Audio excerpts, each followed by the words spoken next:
তুই একটা জিনিস খেয়াল করছো, তোর উত্থানটা কিন্তু খুব অল্প সময়ের মধ্যে, আবার পতনটাও অল্প সময়ের মধ্যে। এটার কোনো কারণ খুঁজে পেয়েছে?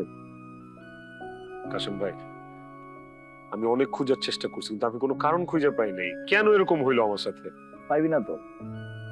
আচ্ছা বাদ দে, এই যে তুই আমার টিমে আসলি, এই টিমে আসার পরে কি কোনো মিসিং পাইছে? না, তুমি তো অল টাইম এ সেট নিয়ে কাজ করো, তোমার তো টিম একই থাকে। তুই না আসলে কোনো মানুষের জাতি না, তুই একটা অমানুষ। আমার এই টিমে তন্নি মিসিং। তন্নিরে দেখছো? হ্যাঁ, তাই তো। তন্নি তো নাই। 20 বছর যাবত এই মিডিয়াতে আমি কাজ করি, আমার কোনো টিম মেম্বার কখনো চেঞ্জ হয় না। যতদিন আমার সাথে কাজ করতে চায় করতে পারে। আর তন্নি কেন মিসিং? এই মিডিয়াতে তুই রাজা থেকে রাজ হয়েছিস, কিভাবে হয়েছিস একবার ভাবতো?